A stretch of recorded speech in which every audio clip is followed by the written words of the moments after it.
Ohayo minasan, ketemu lagi dengan Iris di channel Animania.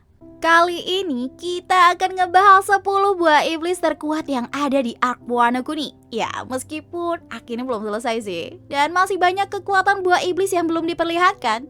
Namun, banyaknya buah iblis yang diperkenalkan di Wano ini membuat kita semua menjadi penasaran, ya kan? Buah iblis manakah yang menjadi buah iblis terkuat di Arc Wano Kuni? So, without ngeteni long again, kita let's go mawon ke kontennya nge. Oke. Di posisi ke-10 ada buah iblis milik salah satu Tobiropo yaitu Ulti.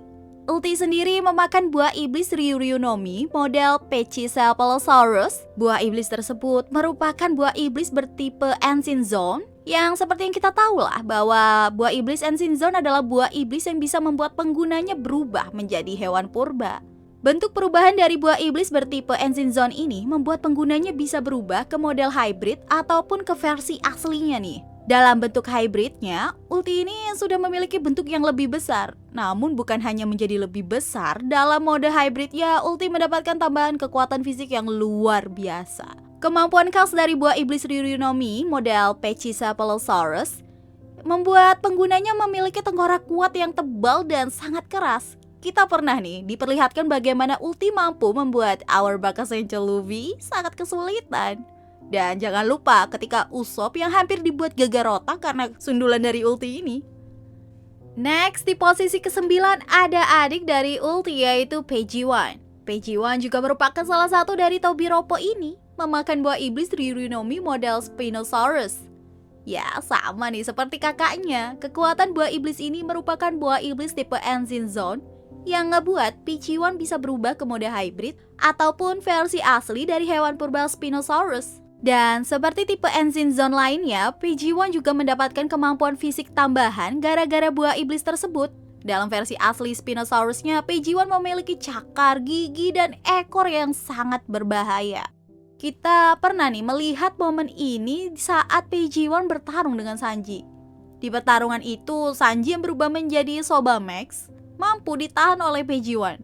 Wah, kalau kita inget-inget, pertarungan ini udah kayak Power Ranger ngelawan dinosaurus ya kan? Lanjut, di posisi ke-8 ada Wushu yang juga anggota dari Tobiropo. Wushu memakan buah iblis tipe Ancient Zone bernama Neko-Nekonomi model Saber-Tooth Tiger. Ya, sama seperti buah iblis tipe Ancient Zone lainnya. Wushu juga bisa berubah ke mode hybrid dan juga versi asli dari Saber-Tooth Tiger-nya nih. Meskipun kekuatan dari buah iblis ini belum diperlihatkan, namun melihat dari namanya aja udah bisa dibayangkan ya kan? Kalau kekuatan buah iblis Neko-Nekonomi model Saber-Tooth Tiger ini bisa memberi kekuatan yang sangat dahsyat. Karena melihat kemampuan yang didapatkan dari Ulti dan Peijiwan dari buah iblisnya, maka Wushu yang bisa berubah menjadi Saber-Tooth Tiger ini akan mendapatkan kemampuan asli dari binatang purba tersebut. Buat yang belum tahu nih, sebelum punah, Saber-Tooth Tiger ini mampu memangsa hewan-hewan super besar seperti mamut dan badak purba. Maka bisa kita bayangkan akan sekuat apa Wushu ini. Dan pastinya kekuatannya akan berhubungan dengan gigi pedang yang dimilikinya. Belum lagi tambahan kekuatan dan kecepatan yang akan didapatkan saat dia berubah ke mode aslinya. Wah, jadi gak sabar sih nunggu kemampuan asli dari Wushu diperlihatkan. Wah, gokil, pasti gokil. Next, di posisi ke-7 ada buah iblis yang dijadikan teori oleh para fans. Ya, ingatkah kalian saat momen dimana Raizo berhasil menyerap dan mengembalikan serangan dahsyat dari Kaido? Setelah melihat momen tersebut, banyak nih fans yang merasa bahwa Raizo adalah pemakan buah iblis. Dan buah iblis yang dimakan oleh Raizo adalah Maki-Maki no Mi. Para fans berpendapat bahwa buah iblis tersebut memungkinkan penggunanya untuk menghasilkan dan mengontrol sebuah gulungan sesuka hatinya. Teori ini muncul setelah melihat para pengguna buah iblis di Wano yang menyebutkan nama buahnya dengan nama jurus. Contohnya nih, ada Shinobu yang memakan Juku-Juku no Mi menyebutnya Juku-Juku no Jutsu. Lalu Kinemon yang memakan Fuku-Fuku no Mi menyebutnya Fuku-Fuku no Jutsu. Nah, sedangkan Raizo yang sedang mengeluarkan jurusnya menyebutnya Scrolling Jutsu. Lalu jika kita mengacu pada bahasa Jepang, scrolling dapat diartikan makimono. Hal itu membuat para fans One Piece berteori bahwa Raizo memakan buah Maki-Maki no Mi. Karena itu berasal dari Makinomo yang berarti gulungan. Namun, perlu diingat lagi nih, Hal ini masihlah sebatas teori. Belum ada konfirmasi langsung dari Oda Sensei. Tapi kalau memang benar buah iblis tersebut ada, kayaknya bakalan epic banget sih.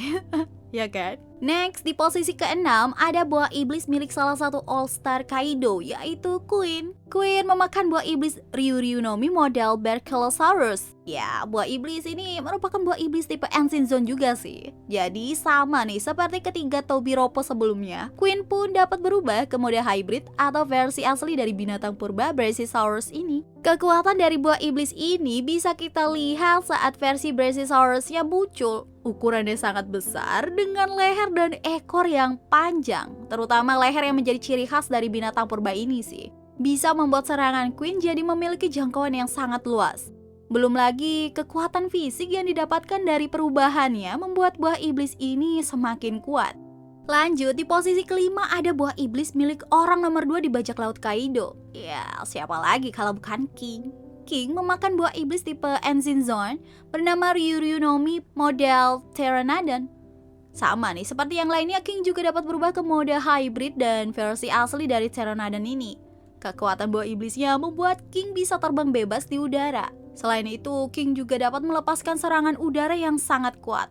Hal ini terbukti nih saat King menghalau kedatangan kapal Big Mom yang mencoba memasuki Wano. Belum lagi saat berubah menjadi Pteranodon, paruh dan cakarnya sepertinya akan menjadi senjata utama King yang bisa terbang bebas di udara. Kombinasi tersebut membuat King mendapat keuntungan lebih saat bertarung. Namun selain kekuatannya yang hebat, buah iblis milik King ini juga menjadi salah satu buah iblis terlangka. Karena kalau kalian ingat, Pel pernah memberitahu saat di Arco Arabasta bahwa hanya ada 5 pengguna buah iblis Zorn yang bisa terbang. Next, ada buah iblis dari Shogun ganteng Orochi. Ya, sang Shogun ganteng ini memakan buah iblis bernama Hebi Hebinomi model Yamata no Orochi. Buah iblis ini merupakan buah iblis tipe Mythical Zone yang berasal dari mitologi di Jepang. Buah iblis ini juga membuat Orochi bisa berubah ke mode hybrid atau versi asli dari Yamata no Orochi atau ular berkepala 8. Ya, memang belum cukup banyak sih informasi tentang buah iblis ini. Namun, kita ingat sendiri nih saat Orochi berhasil selamat 2 kali dari kematiannya. Yang pertama dari tebasan Kaido dan yang kedua dari tebasan para Akazaya. Apakah kemampuannya ada hubungannya dengan jumlah kepala ular atau gimana ya? Ya, aku pun nggak tahu juga sih.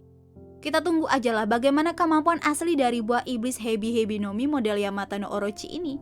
Selanjutnya di posisi ketiga ada buah iblis Wowodomi model Seryu yang dimakan oleh Kaido. Buah iblis tersebut memiliki tipe buah yang sama dengan Orochi, yaitu Mythical Zone.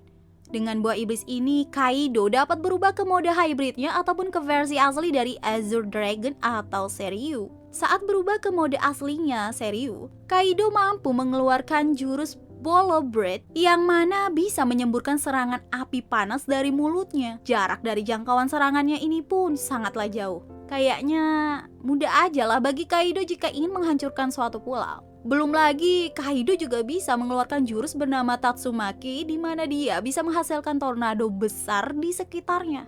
Wah, kebayangkan kalau serangan tornado itu mengenai suatu kota, udah pasti sih kota tersebut ya akan luluh lanta, nggak tersisa. Lalu jangan lupa dengan nama buah iblis Kaido yang berarti ikan. Iya, ikan.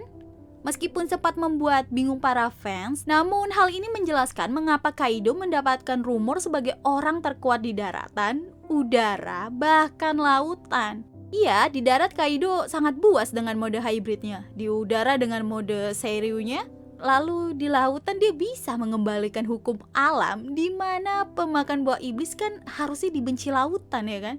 Wah, gila sih, overpower banget kan buah iblis milik Kaido ini.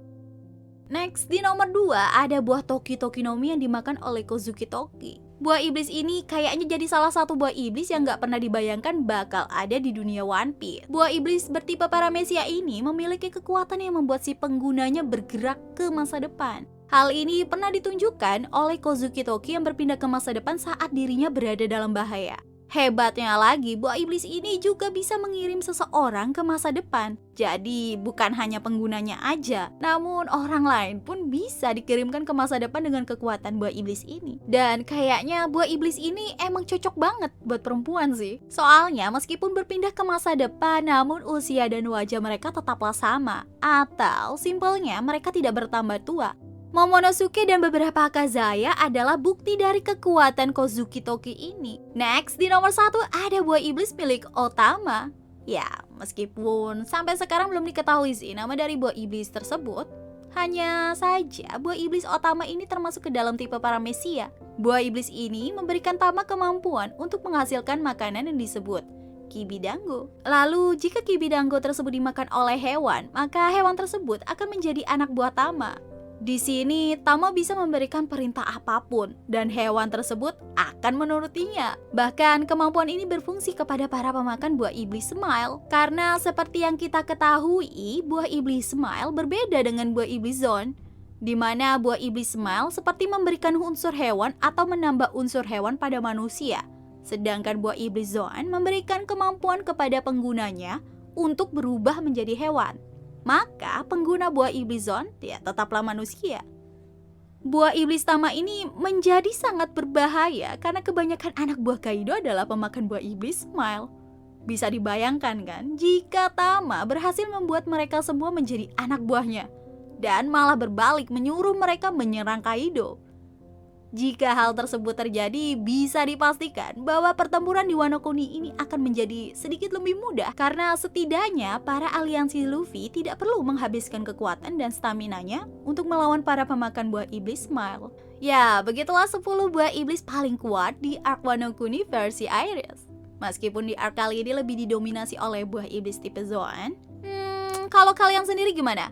Buah iblis apa yang paling kuat di arc Wano Kuni ini? Mungkin bisa dijawab di kolom komentar sih.